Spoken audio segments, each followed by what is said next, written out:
Indiana Newsdesk is made possible in part by the following. Indiana University's Center for Applied Cybersecurity Research, presenting Security Matters, with tips for improving online security in 3 minutes or less. Main Source Bank, headquartered in Greensburg, Indiana, offering products and services to fit every stage of life. More information at mainsourcebank.com. Main Source, life needs a great bank. Member FDIC and equal housing lender. And by WTIU members. Thank you. Coming up on Indiana Newsdesk. For many people, this year's legislative session will be remembered for one thing: the Religious Freedom Restoration Act. Our Statehouse reporter is in the studio for a lightning round to run through what passed and what didn't. They're going to see a historic investment in education in every form at every level. Plus, we'll ask top lawmakers and the governor whether they'd call this session a success. Could the HIV epidemic spreading across southern Indiana have been prevented if the state hadn't ignored the region's drug problem? The use of Opana in the sharing of needles was something that was in the back of everybody's minds, but we were not expecting the HIV turnout that we've had. What's the state doing now, and will it be enough to get the outbreak under control?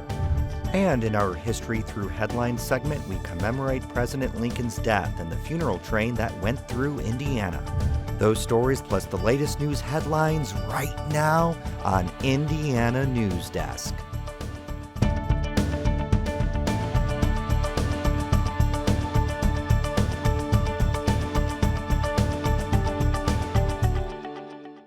Welcome to Indiana Newsdesk. I'm Joe Wren.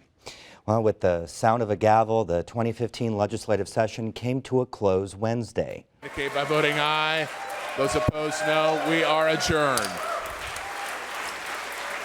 Lawmakers passed a 2-year budget just minutes before their midnight deadline, and in the waning hours before, they approved several other key measures that would have implications for Hoosiers across the state.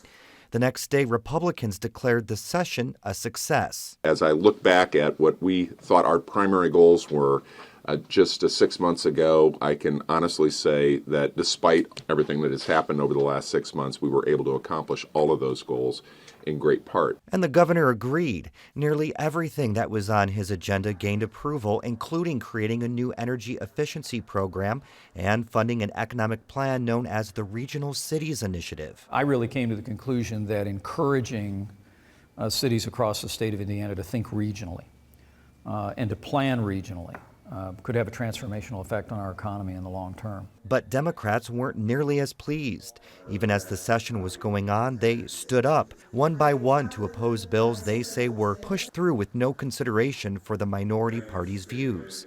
It's going to be hard for me to vote yes on this. You're basically voting for 2,000 to 4,300 premature deaths. The results have been meek and meager. Even though you feel mission was accomplished, I don't feel like it was accomplished because there was no common ground. But one by one, those measures were approved. One major piece of legislation that passed was an education bill that removes the state superintendent as the chair of the Board of Education. Another was a needle exchange program aimed at preventing HIV epidemics. We'll get to those later in our program. But first, Statehouse reporter Brandon Smith is here to explain some of the other major legislation. Brandon, let's start off with the budget. Of course, they craft a budget every 2 years. What stood out in this one? Well, one of the major components of the budget this time around was criminal justice funding. Now, over the past several years, the legislature has been crafting an overhaul of the state's criminal code. That took effect last year. And as part of that effort, they're driving more offenders to local community corrections programs.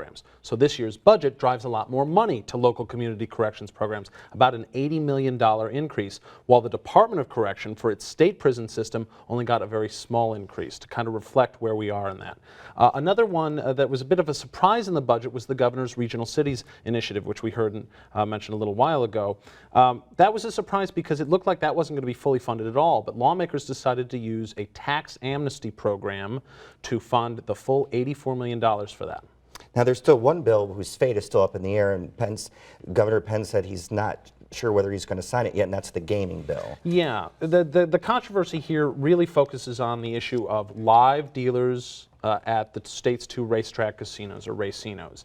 The governor has made it very clear that he is opposed to that concept. So what the bill does is it says that the racinos can ask for live dealers, but they can't do it until March of 2021, which would be after Governor Pence, if he wins a second term, would have left office. The question is whether he wants to even sign any piece of legislation that has any mention of those. Let's not forget some of the other legislation that passed, the common construction wage, that eliminates that minimum wage construction for projects that's been in place for 80 years. Right. The idea here is, as the authors of the bill to repeal it say, if you eliminate these wages that they feel are artificially inflated, that cities and counties will have more money to do more projects. But it also, the law that they passed repealing it, also put in some new requirements in place to make sure that the contractors, the companies that are doing these public projects, aren't hiring unqualified workers. Here's how Senate President Pro Tem David Long kind of summed it up.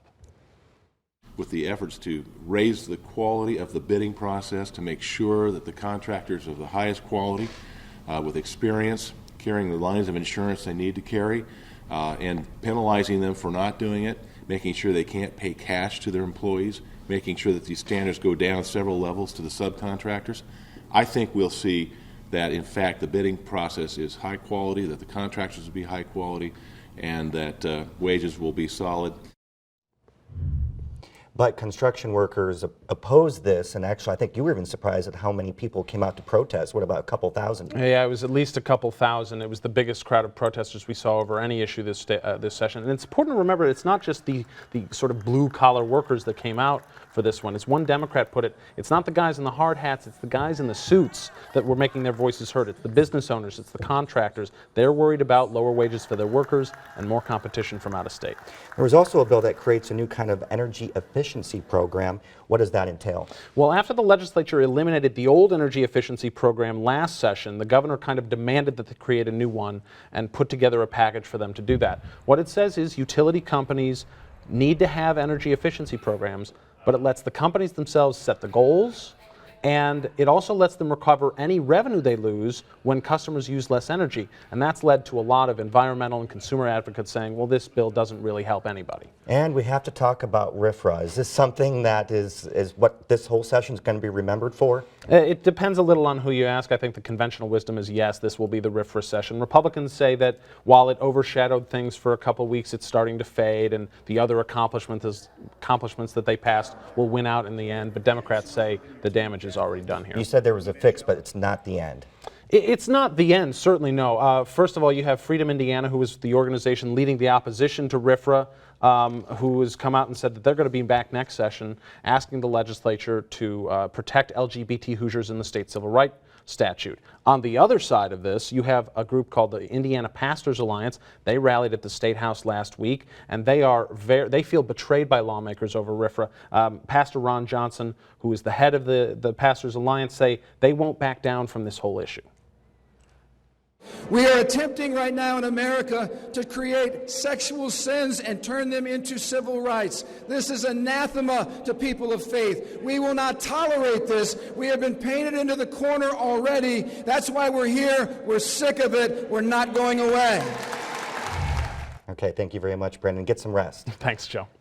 As we continue with our legislative wrap-up, let's not forget this year was dubbed the education session, and sure enough, lawmakers debated back and forth on many education issues, including school funding, State Board of Education governance, and testing. To explain all of the approved legislative changes and how they will affect classrooms, State Impact Indiana's Clara McInerney brings us this recap. It was a budget session for the General Assembly, meaning money dominated much of the conversation around education. The most important of those discussions was how the state will fund schools. The state uses a formula to decide how much money each district receives, and legislators decided this was the time to revamp that formula. They put more money than ever into the school funding system, but changed how it's distributed, leaving many urban schools with lots of poor kids facing a decrease in funds. Also in the budget is a $10 million boost for charter schools. This was a legislative priority for Governor Pence, who originally asked for $40 million. Pence's reasoning was that although charters receive state funding, they don't have access to property taxes like traditional public schools. We build a more solid, firm foundation under our public charter schools, and will make it more possible for more communities to consider public charter schools as an option in their community. Other things included in the budget: a $100 tax credit for teachers to reimburse for school supplies bought with personal money, and a doubling of money schools receive for English language learners. The cap on vouchers for low-income kids to pay private school tuition was also removed. Another education issue that dominated the session: the makeup and duties of the State Board of Education. Both Republicans and Democrats agreed something had to be changed after months of dysfunction on the board. Lawmakers approved the idea of removing the state superintendent as chair of the board, but not until the end of current state superintendent Glenda Ritz's term in January 2017. After that, the board will elect a chair annually from among its ranks, something that upset Democrats. Folks, this is not a compromise. This is a blatant political power grab that slaps the face of Hoosier voters, and I'm asking you to vote no. People in this chamber took the time to try and listen to people, to work with people, and come up with a result that was at least something that people could tolerate and would not be the overreach that people were once saying that it would be. The governor will no longer appoint all the members of the state board.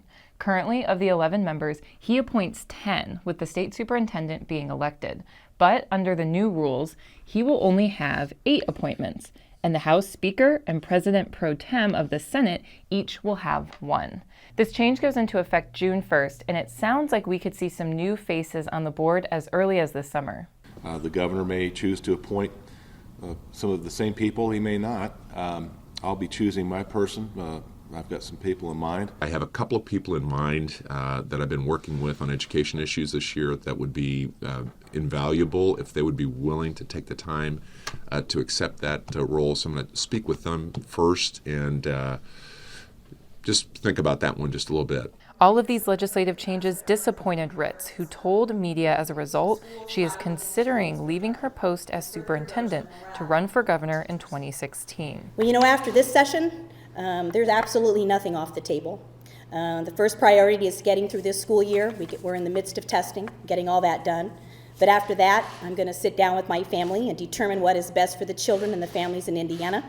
And I'll give you more information about that in June. Although all of these bills have passed through both sides of the legislature, they still need to be signed by Governor Pence.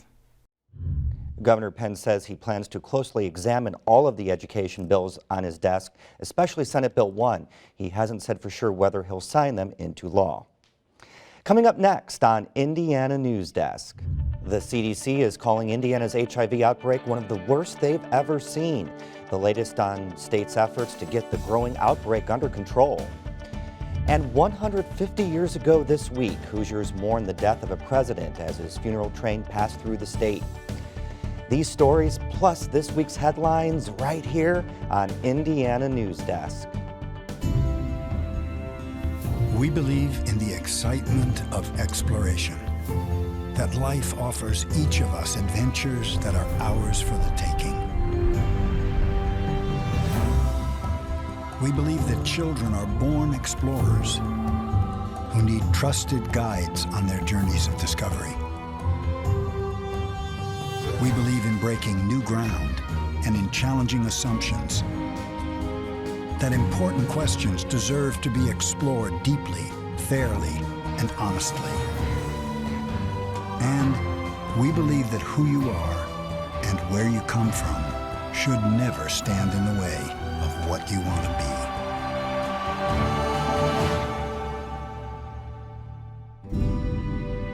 This is who we are. This is what we believe. This is PBS. Welcome back to Indiana Newsdesk. Now, for headlines, we go over to Alex Dirkman, who has the latest on this week's top stories. Thank you, Joe. Funeral services for Indiana University student Hannah Wilson will be held tomorrow in her hometown of Fishers. Hannah Wilson's body was discovered in Brown County on Friday, hours after she was reported missing. There have been multiple vigils for the IU senior who was supposed to graduate next weekend. 49-year-old Daniel Messel has been charged with her murder. Hoosiers are heading to the polls Tuesday for the May primary elections, but the turnout is expected to be low.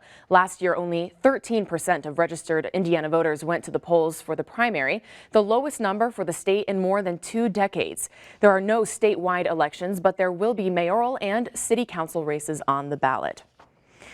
The Supreme Court is hearing testimony this week in hopes of answering 2 questions. One, does the U.S. Constitution mandate that states must allow same-sex couples to marry? And 2, must states recognize same-sex marriages performed in other states? If the Supreme Court rules in favor of same-sex marriage, Indiana's laws would remain the same. However, if the court rules the states can decide whether to allow same-sex marriage, Indiana would likely reinstate its ban, once again making same-sex marriage illegal in the state. The Supreme Court is expected to rule on the case in June. We're getting a better sense of what the race for Indiana's governor will look like in 2016. John Gregg threw his hat in the ring this week. The Democratic candidate and former Indiana House Speaker earned the Democratic nomination in 2012. Gregg could potentially run against State Superintendent Glenda Ritz in a primary election if Ritz decides to run. Gregg said in a video announcement, the fallout from the religious freedom law controversy and Pence's economic policies prompted his decision. Because we know Indiana is better than the face Mike Pence showed in the world. As governor, the only social issues I'll fight for are to repeal that extreme religious freedom law and include Hoosiers who are LGBT in our civil rights protections. Beyond that, I'll be a governor who stays focused on education and rebuilding Indiana's economy. Gregg lost to Mike Pence by 3 percentage points in 2012.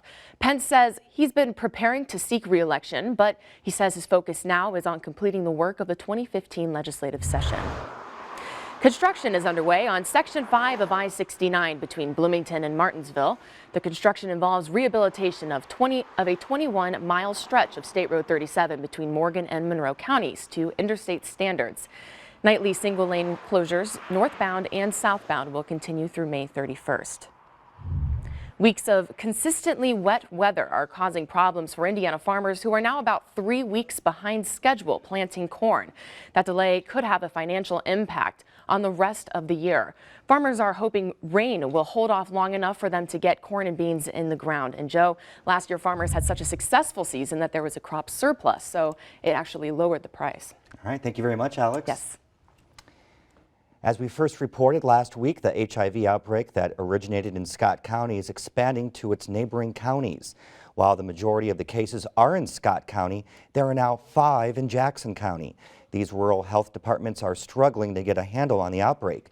And as Barbara Harrington reports, the state is facing mounting criticism for not doing more. The Jackson County Health Department sits in a small building in Seymour. It serves as a resource for residents to get information about public health risks in their community. But the one they're facing now caught the folks working here off guard. HIV was not necessarily on the radar at that time. We knew we had drug users. The use of Opana and the sharing of needles was something that was in the back of everybody's minds, but we were not expecting the HIV turnout that we've had. The State Department of Health says 5 people have tested positive for HIV in Jackson County, a big threat in a small rural community. But the local health department can only do so much to help combat the problem. They don't even have the resources to test people for HIV. It costs a lot of money to set up a clinic and provide services to that population. The state is expanding its efforts to quell the outbreak by providing resources for HIV testing to any community that wants them.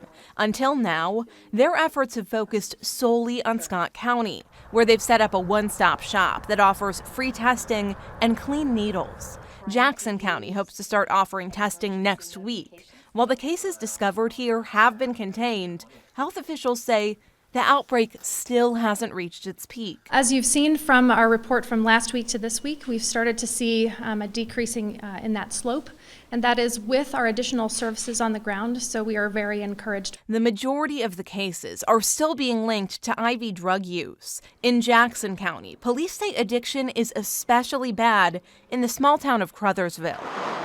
It sits right across the county line from Austin, the epicenter of the outbreak. Right now we are having a problem with IV drug use and probably the use of reusing needles and sharing needles, and that has been a problem with the Scott County events that they've had down there. It's kind of been a carryover into our county. But police departments, too, are struggling to combat the root of the problem. Many are staffed at levels lower than what's suggested by the federal government. Money would probably help for one, so we could have more overtime, more manpower. The state is looking ahead to what its long-term response could look like. The Department of Health is working with doctors from the Centers for Disease Control and Prevention to determine what needs the HIV-positive population will have years from now and what resources small communities will need to address them. It will have to include both providing care for people with HIV and hepatitis, helping people recover from drug addiction, and ultimately looking and trying to improve on some of the social determinants that have led this community to have such high rates of drug use. We have the perfect storm of confluences of risk in one space. That is a community that has been does not have the resources associated with needs for substance abuse and addiction treatment services, mental health services. They exist here, but they are small. That will have to change in order for the state and local health departments to truly get a handle on the HIV and hepatitis C problem. And people living in Austin are hopeful all of this attention will only make their community stronger. The biggest fear is the negative response that the public sees it as a negative thing, that other people around the world are seeing it as a negative thing. But as I said earlier, there's going to be so much positive come out of this. People know where Austin is now, and those resources are going to be made available. And when we call this at the state level or maybe even at the federal level and say, hey, we need help, we're from Austin, I think they're going to hear us, and I think they're going to provide that help. Legislators approved a bill earlier this week that allows communities to ask for authority to set up needle exchange programs similar to the temporary exchange in Scott County. Reporter Barbara Harrington joins us now to talk more about the programs and outbreak. Barbara, what communities would qualify for that needle exchange program? Well, the bill that ultimately passed this week, it's a much more watered down version than what legislators were originally proposing. And the Republican governor and many Republican legislators were hesitant to support a statewide needle exchange, which was originally proposed. Now, the author of the bill, Ed Clear, says he considers what was passed a good compromise. The bill doesn't go far enough for some. For others, it goes too far. And I hope that we have the right compromise here. I think we do. I know that the bill in front of you will benefit a number of communities who will take advantage of needle exchange. Now, there's a long list of criteria that communities have to meet before they can even ask to have a needle exchange. They have to have either an epidemic of HIV or hepatitis C. They have to be able to prove that that epidemic is the result of intravenous drug use. And then they have to prove that the exchange is a medically appropriate response and that it's part of a larger comprehensive plan. After they do that, they even have to jump through some more hoops. They have to get the state health commissioner to declare a public health emergency before any of this can go forward. Now, you mentioned that the state is expanding testing services to other counties. Is that only happening in the area of the outbreak? They've said that they will expand testing to any community that wants help. They want people to get tested because if people aren't getting tested, it's hard to know how much of a handle they really have on this outbreak. And we just have a few more seconds, though. Are health officials doing anything to try to get to those that are most risk? They're targeting truckers specifically because prostitution is a problem in the area and they want to alert them to the outbreak. Okay, thank you, Barbara. And now we take a look back at what was making the news in our History Through Headlines segment. It was 1865. Confederate General Robert E. Lee surrendered to Union General Ulysses S. Grant in Appomattox, Virginia, putting an end to the Civil War. The spiritual Roll Jordan Roll was published. Richard Wagner's opera Tristan und Isolde premiered in Munich, and President Abraham Lincoln's funeral train stopped in Indiana.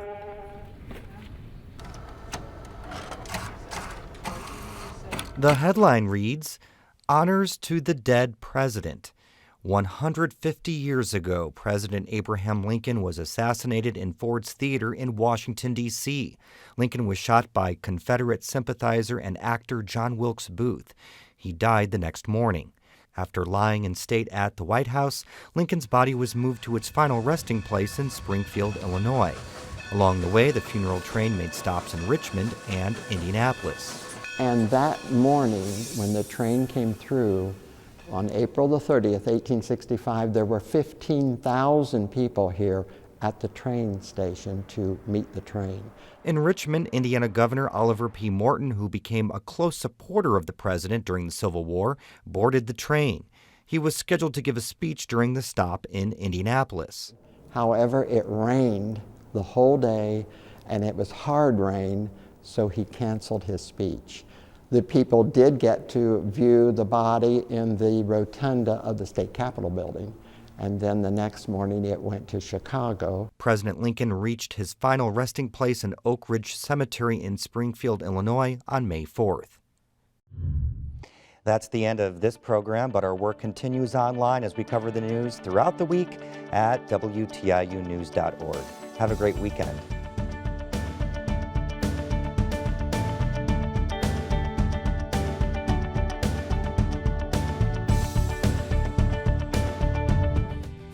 Indiana Newsdesk is made possible in part by the following.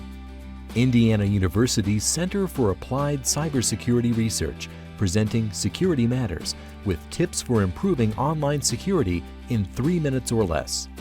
Main Source Bank, headquartered in Greensburg, Indiana, offering products and services to fit every stage of life. More information at mainsourcebank.com. Main Source, life needs a great bank. Member FDIC and equal housing lender. And by WTIU members. Thank you.